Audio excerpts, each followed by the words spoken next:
ஹாய்ங்க, எல்லோருக்கும் வணக்கம். Welcome back to Me and Milk Creations. இன்னைக்கு வீடியோவில் வந்து ஒரு சூப்பரான வெரைட்டி ரைஸ் ரெசிபி தான் பார்க்க போகிறோம். என்னென்னு பார்த்தீங்கன்னா மாங்காய் சாதம். ரொம்பவே ஈஸியாக பண்ணிடலாம். வாங்க எப்படி பண்ணலாங்கிறத பார்க்கலாம். வீடியோக்குள்ளே போகிறதுக்கு முன்னாடி நீங்கள் என்னோட சேனலை ஃபர்ஸ்ட் டைம் பார்க்குறீங்கன்னா மறக்காம என் சேனலை சப்ஸ்கிரைப் பண்ணிக்கோங்க. மாங்காய் சாதம் பண்ணுறதுக்கு வந்து நான் ஒரு ஃபுல் சைஸ் மாங்காய் எடுத்திருக்கேன். இதை வந்து தோலெல்லாம் ஃபுல்லாக ரிமூவ் பண்ணிடலாம். ஸோ பார்த்தீங்கன்னா ஃபுல்லாக நான் தோலை ரிமூவ் பண்ணிட்டேன். தோல்லாம் ஃபுல்லாக ரிமூவ் பண்ணதுக்கப்புறமா மாங்காய் வந்து இந்த மாதிரி துருவி எடுத்துக்கலாம்.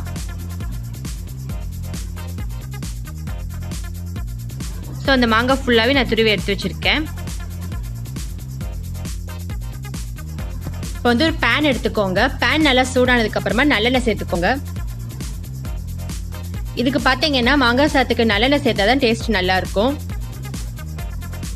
எண்ணெய் நல்லா சூடானதுக்கப்புறமா கடுகு சேர்த்துக்கோங்க.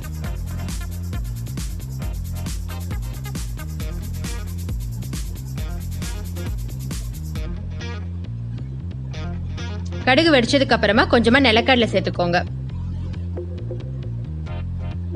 கேஸ்ல வந்து மீடியம் ஃப்ளேம்ல வச்சுட்டு நிலக்கடலை வந்து நல்லா வறுத்துக்கோங்க. லைட்டா ப்ரௌனிஷ் கலர்ல வரணும். இதுக்கு பதிலாக நீங்க கடலைப்பருப்பு கூட சேர்க்கலாம். இது வந்து ஆப்ஷனல் தான். நிலக்கடலை சேர்த்தீங்கன்னா இன்னும் கொஞ்சம் டேஸ்ட் நல்லா இருக்கும். ஸோ இந்த மாங்காய் சாதம் பார்த்தீங்கன்னா டோட்டலாகவே 5 மினிட்ஸ் தான் ஆகும். ரொம்ப ஈஸியாக பண்ணிடலாம்.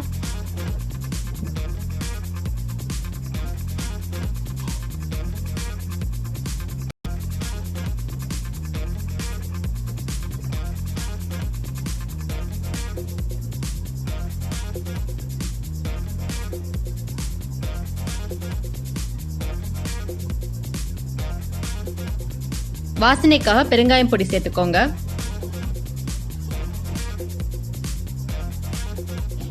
காரத்துக்கு ஏற்ப பச்சை மிளகாய் சேர்த்துக்கோங்க. இப்போ எல்லாத்தையும் நல்லா வதக்கி விட்டுருங்க.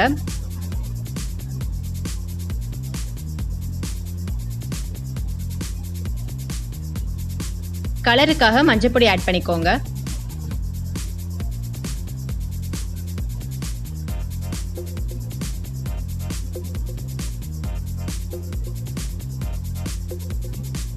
லாஸ்டா நம்ம துருவி வச்ச மாங்காவை சேர்த்துக்கோங்க. இப்போ எல்லாத்தையும் நல்லா மிக்ஸ் பண்ணிடுங்க. அந்த மாங்காய் வந்து நல்லா மஞ்சளோட மிக்ஸ் ஆகணும்.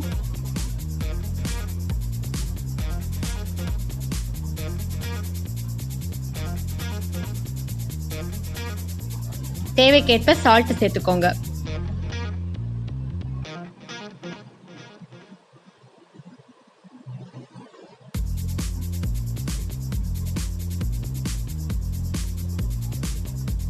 இப்போ எல்லாத்தையும் மிக்ஸ் பண்ணிட்டு நீங்கள் கேஸ் ஆஃப் பண்ணிடலாம். ஜஸ்ட் 1 மினிட் மட்டும் மாங்காய் வதக்கினா போதும்.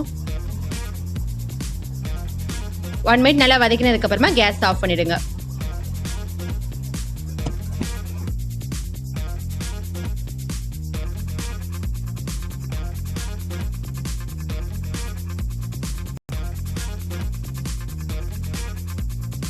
லாஸ்ட்டாக நம்ம ரெடி பண்ணி வச்ச மாங்காவை சாதத்தோட நல்லா மிக்ஸ் பண்ணிடுங்க.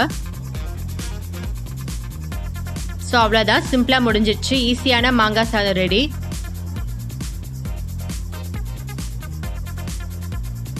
ஸோ நல்லா புளிப்பாக டேஸ்ட்டாக இருக்கும் இந்த சாதம். நீங்களும் உங்கள் வீட்டில் ட்ரை பண்ணி பார்த்துட்டு எப்படி இருக்குங்கிறத கமெண்ட் செக்ஷனில் கமெண்ட் பண்ணுங்கள்.